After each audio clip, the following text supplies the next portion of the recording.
No FONAGEF, os magistrados reafirmaram o compromisso da Justiça Federal com os direitos estabelecidos pela Constituição, em especial os que asseguram prestações sociais devidas à população mais carente e em tempo hábil. É algo que o juizado tem como marca da sua atuação e da sua criação. É exatamente isso, é a celeridade, é uma justiça do cidadão pobre, do cidadão simples, daquele que busca, às vezes, o mínimo e que é muito para ele. Quando a saúde pública vira caso de justiça, qual o caminho para conseguir remédios, tratamentos e até leito nos hospitais? Os juízes têm atendido as demandas de uma forma bastante abrangente. Nós ainda temos que discutir muito esse tema e aprimorar e qualificar a compreensão do que vem a ser o direito à saúde. Aperfeiçoar os processos de benefício por incapacidade, uma missão para a Procuradoria-Geral Federal. Esperamos conciliar mais, recorrer menos. Começa agora no Justiça para Todos, a segunda e última parte da cobertura do 13º Fórum Nacional dos Juizados Especiais Federais.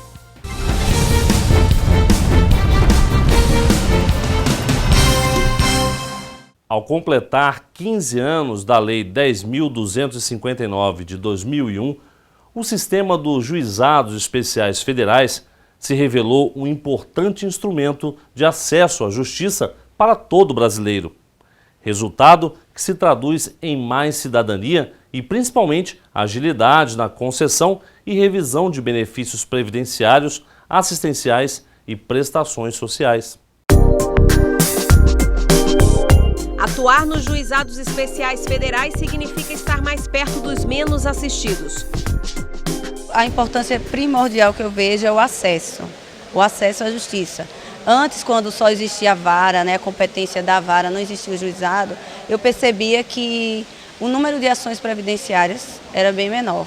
Hoje não, as pessoas podem ir, independente de advogado, procurar a justiça, leva o seu caso, existe um servidor que faz essa termação. Eu diria que o principal elemento de dificuldade é o fato de que a gente lida com pessoas muito pobres, muito necessitadas, e é preciso ter, além do conhecimento jurídico da matéria, uma sensibilidade para lidar com pessoas que vai além do próprio direito, da própria letra fria da lei. Isso a gente aprende na prática, com as pessoas que a gente encontra nas audiências, com as pessoas com que a gente lida na prática judiciária.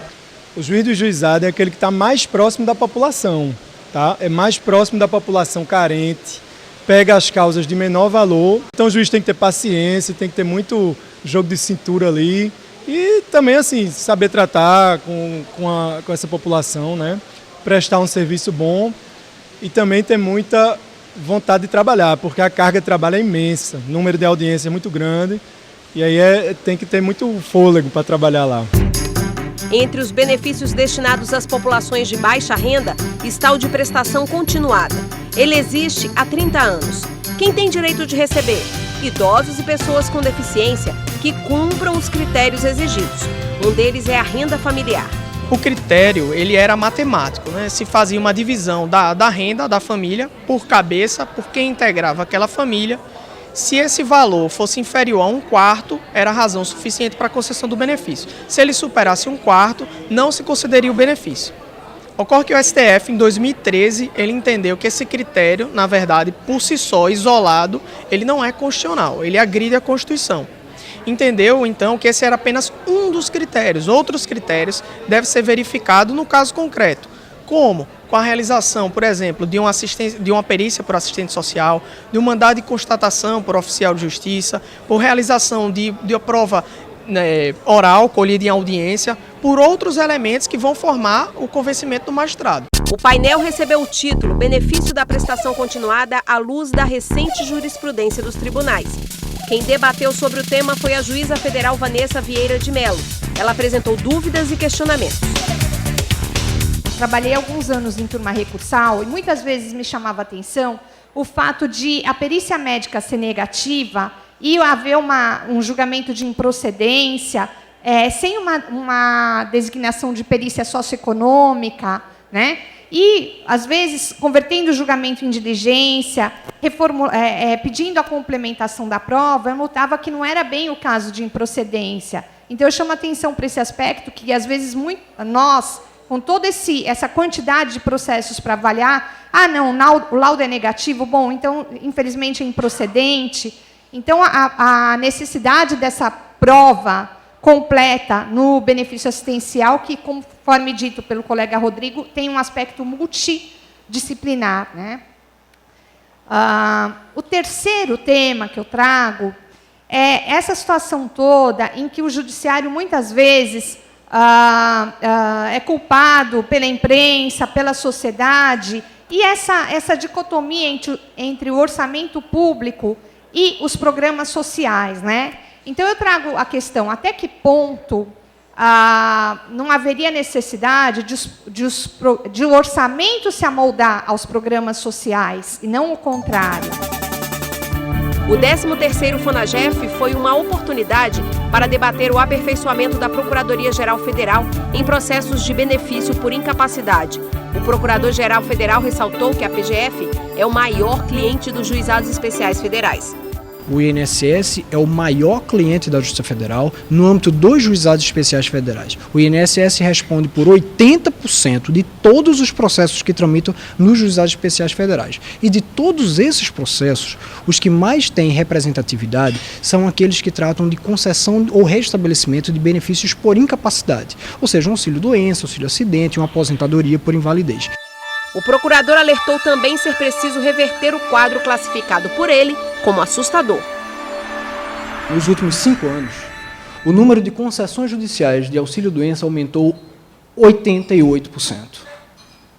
88%. Subiu de 11% as concessões judiciais em 2010 para 20% a média nacional de concessões de auxílio-doença em 2015. Precisamos adotar algumas providências para reverter esse quadro que é absolutamente assustador sob as mais diversas perspectivas que se analise. Começamos a discutir uma forma de melhorar a gestão do contencioso nos processos de benefício por incapacidade e, com isso, tornar um pouco mais racional, seja a atuação nossa, seja dos juízes, e, com isso, atuarmos onde efetivamente precisamos atuar. E, com base nisso, aprimorar a nossa política recursal e a nossa política de conciliação. A juíza federal Marcela Brandão participou do debate. De todo o efeito de políticas públicas de outras áreas acabam refletindo no INSS. Então, assim, as deficiências do SUS, a demora de marcações de cirurgias eletivas de menor, não estou nem falando de maior, de menor complexidade. Eu peguei outro de um caso da mão, a pessoa não mexia a mão e era uma cirurgia muito simples que corrigiria aquilo, mas ele estava na fila do SUS há 3 anos, e então ele recebia auxílio-doença por 3 anos, que é uma cirurgia simples. Não lembro se era Antônio do Carmo, o que era, mas resolveria aquela questão. Então, o INSS tem que se integrar ao SUS, a gente precisa conversar junto, um precisa ouvir o problema do outro, para ver como se consegue resolver isso, porque, no final das contas, sai do orçamento, é dinheiro da sociedade que poderia ter, talvez, pago a cirurgia e não o auxílio-doença, e aquela pessoa estaria capaz, trabalhando de volta às suas atividades. E o que fazer para diminuir as demandas judiciais? Esperamos conciliar mais, recorrer menos, mas, na medida do possível, os recursos continuarão existindo, na medida em que muitos dos pedidos requeridos no âmbito judicial não têm qualquer fundamento e nem reúnem os requisitos necessários. Em relação a esses, continuamos combatendo, continuamos tentando reverter. Então, a existência de recursos no âmbito do processo é saudável, é necessária para manter a coerência e a saúde do sistema previdenciário.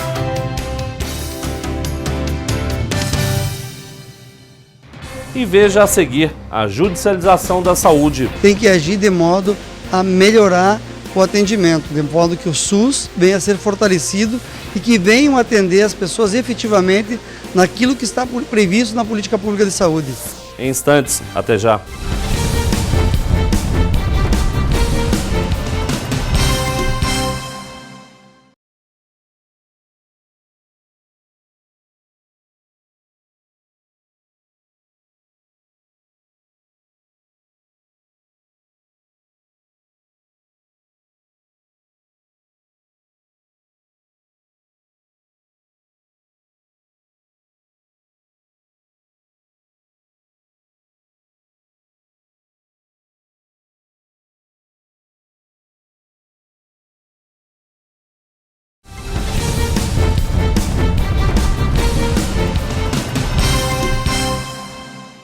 saúde pública, o próprio nome diz, criada para atender o cidadão. Mas não é isso que se vê Brasil afora. Não são poucos os exemplos de descaso com a saúde. Remédios, tratamentos e até internações. Quando não há atendimento pelas vias normais, o caminho é sempre a justiça. As cenas são fortes. Infelizmente, esse é o retrato da saúde pública no país. Gente que pede socorro, espera por ele, mas não sabe quando vai ser atendido. E o que é pior, não sabe nem se vai chegar a tempo. Nessa luta contra o tempo, a justiça é uma luz no fim do túnel. Quem não consegue ter acesso ao que é de direito, por lei, vai ao judiciário pedir o medicamento que falta, o leito que não pode ser negado, o exame que não pode ser feito por falta de equipamento, a cirurgia que é adiada a todo momento. Os juízes têm atendido as demandas de uma forma bastante abrangente. Nós ainda temos que discutir muito esse tema e aprimorar e qualificar a compreensão do que vem a ser o direito à saúde. Ações que envolvem situações delicadas e decisões urgentes dos magistrados. O juiz deve agir de dois modos bastante distintos, se a pretensão está na política pública de saúde ou se ela não está na política pública de saúde. Eu acho que o Poder Judiciário tem que agir junto com os demais atores desse processo de judicialização da saúde, tem que agir de modo a melhorar o atendimento, de modo que o SUS venha a ser fortalecido e que venham atender as pessoas efetivamente naquilo que está previsto na política pública de saúde. Essa é a melhor forma de você garantir isonomia, equidade e justiça para as pessoas. Naquilo que não está previsto na política pública de saúde, me parece que o Poder Judiciário deveria ter uma conduta de um pouquinho maior cuidado, um pouquinho maior contenção, para verificar se é possível agregar aquele pedido, aquela providência, numa política pública de saúde. Uma problemática tão presente nos juizados especiais federais não poderia ficar de fora das discussões no 13º FONAGEF. Especialista no assunto, o desembargador João Pedro iniciou a palestra com duas definições que considera fundamentais: racionamento e alocação de recursos. A distinção básica entre alocação de recursos e racionamento está relacionada às duas formas de escassez. A escassez absoluta leva ao racionamento. É quando não existe o bem, não está disponível. Não é possível estabelecer uma relação de ganha-ganha na distribuição desses bens. Por exemplo, em doação de órgãos. Há uma escassez absoluta de órgãos a serem disponibilizados. E aí começam a surgir noções de quem vai decidir, como vai decidir, quais são os critérios, porque é impossível estabelecer uma relação que todos sejam beneficiados quando nós temos um ou pouquíssimos órgãos a serem direcionados. Já a noção de alocação de recursos está relacionada à escassez relativa. E aí sim é possível estabelecer algum critério, alguma relação que chama-se de ganha-ganha, onde há um atendimento mais equânime, ainda que não sejam para todos, mas para alguns grupos da sociedade. Nós agora temos esse episódio da vacinação com a doença da gripe H1N1, e nem todos vão ser vacinados pelo sistema público de saúde. O desembargador deu o exemplo de casos que configuram verdadeiros dramas. A escassez relativa são opções feitas pelo administrador ou pela própria lei para realizar políticas públicas. É possível estabelecer uma relação de ganha-ganha, mas alguém vai ter que escolher o que fazer com aquele orçamento. Orçamento não é uma peça de ficção, orçamento é uma dada da realidade. E alguém vai ter que escolher se vai vacinar todos os munícipes contra a gripe, ou se vai fazer, determinar o atendimento de cirurgia bariátrica, e se escolher repartir o orçamento, vai ter que dizer quem que vai ser excluído da gripe, ou quem vai ser incluído na cirurgia bariátrica, ou ainda financiar o tratamento para portadores de doença degenerativa do sistema nervoso. Veja, estou tratando daqui de dramas da vida pessoal, aí, de grande parte da sociedade. E são esses dramas que chegam nas nossas mesas. Os números não deixam dúvida. Há uma evolução de atendimento às demandas judiciais por medicamentos. Medicamento é apenas a ponta do iceberg. Quem fala de medicamento fala de procedimento, quem fala de medicamento fala de internação e fala de outros bens da vida relacionada à saúde. Aí fica a grande questão. Será que nós estamos distribuindo bem esses recursos? Será que nós estamos fazendo as escolhas corretas? Eu acho que essa é uma indagação que tem que passar pela cabeça de todo mundo que vai decidir uma medida na ordem de direito à saúde. O magistrado apontou ainda qual deveria ser o foco da judicialização. Nós temos um leque de judicialização muito grande, mas, via de regra, as ações que nós recebemos é pelo extraordinário, pelo que não está previsto na política pública de saúde. Isso sim, para mim, é iniquidade. E esse, para mim, deveria ser o foco, o verdadeiro foco da judicialização. O advogado da União também participou do debate. Só para vocês terem uma ideia, são aproximadamente 600 mil pessoas que vão ter câncer nesse ano. Câncer de mama são 57 mil pessoas. Na semana passada, eu fiz uma contestação. Me doeu aquela contestação que eu fiz. A petição inicial, ela constava. Olha o que é que consta na petição inicial. A promovente tem câncer de mama. Ela quer um medicamento do ano passado, que foi aprovado na Anvisa, ele custa R$316 mil, chamado Cadicila. Eu fui fazer a multiplicação de 57 mil por 316. Eu encontrei o valor de 18 bilhões. O SUS, no ano passado, ele gastou 17 bilhões de reais para tratamento de todos esses cânceres aí. Isso aí é apenas o que vai ter a estimativa de câncer desse ano, que são 600 mil. Nós temos que fazer uma reflexão muito grande sobre o impacto da judicialização da saúde nas outras políticas públicas.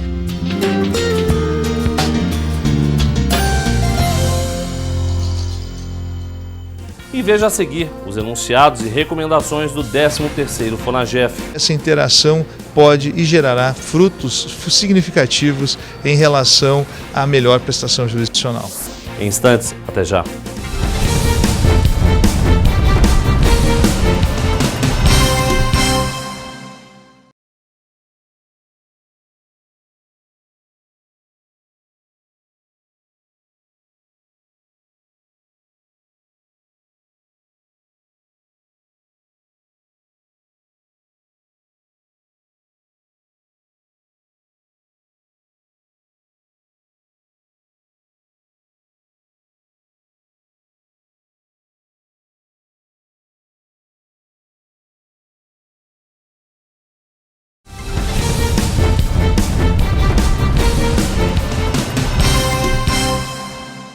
É incontestável. Os juizados especiais federais mudaram o jeito de fazer justiça no Brasil, principalmente a justiça voltada ao mais carente. Uma das recomendações do 13º FONAGEF é a ampliação dessa atuação célere, independente e imparcial em cumprimento dos objetivos constitucionais do Estado Democrático de Direito. O último dia do FONAGEF em Recife foi assim, bem diferente. Hora de trabalhar em conjunto. Cada grupo cuida de um tema, entre eles benefícios por incapacidade, ações envolvendo a judicialização da saúde e os impactos do novo Código de Processo Civil nos juizados. É a hora de trocar opiniões e experiências. É o momento em que os magistrados trazem para o grupo aqueles casos que recebem todos os dias no gabinete. Após as discussões, os 6 grupos debateram com os participantes propostas de enunciados e recomendações para a votação. A nossa grande preocupação é que o novo CPC ele é um código muito formal, que não preza pela velocidade que é típica dos juizados especiais.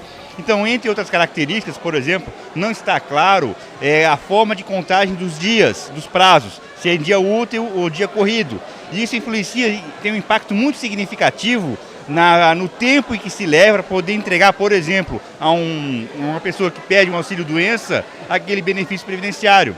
Nós temos uma grande preocupação que esse formalismo do novo CPC acabe por engessar e atrasar muito os processos dos juizados especiais. Nos últimos 10 anos tem havido um progresso muito grande na difusão e na prática da mediação aqui no Brasil, né?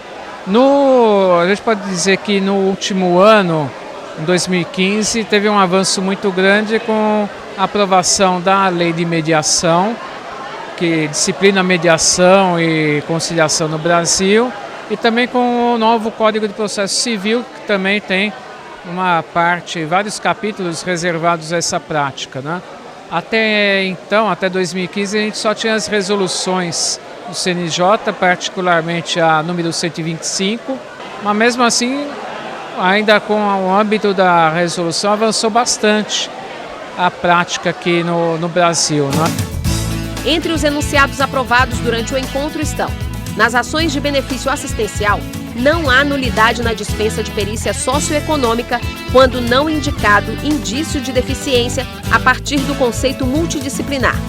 A prescrição do médico não é suficiente para fornecer remédios e ou insumos que não constam na lista do SUS. A solução de controvérsias pela via consensual, pré-processual, pressupõe a não distribuição da ação.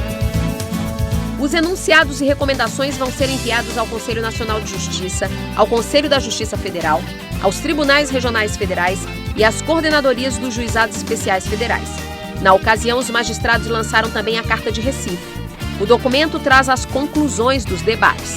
Na carta, os participantes reafirmaram o compromisso da Justiça Federal com os direitos garantidos na Constituição Federal, em especial aqueles destinados às pessoas de baixa renda. Informações, debates, quem esteve na 13ª edição do FONAGEF afirma que valeu a pena deixar o gabinete e vivenciar esta experiência.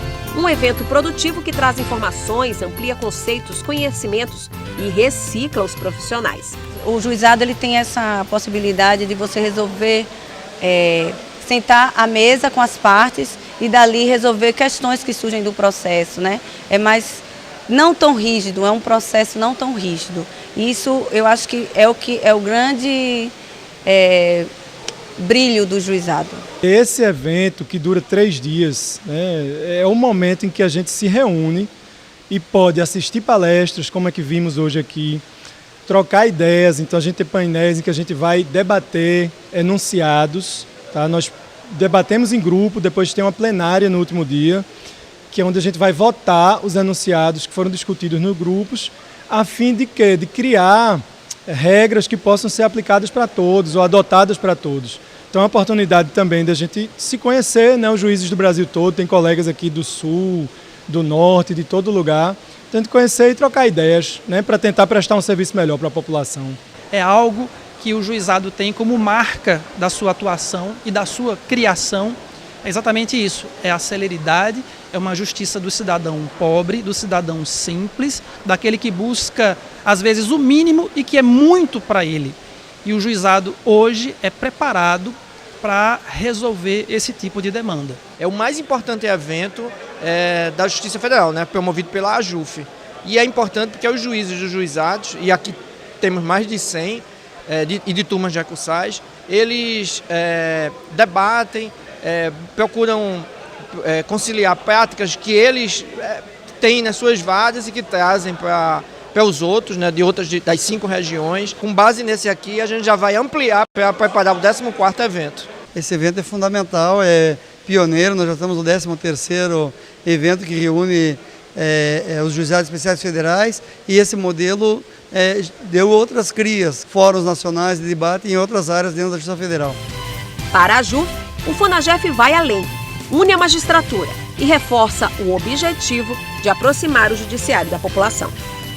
Essa interação, essa integração, ela é importante no sentido de que os juízes podem, então, trocar ideias, verificar casos semelhantes, e essa interação pode e gerará frutos significativos em relação à melhor prestação jurisdicional.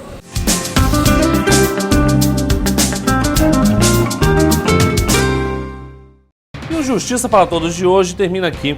Participe do programa, envie sua sugestão para imprensa@juf.org.br. Você também pode assistir ao programa pela internet, na página da JUF ou no canal da associação no endereço youtube.com/tvajuf. Obrigado pela sua companhia e até a semana que vem.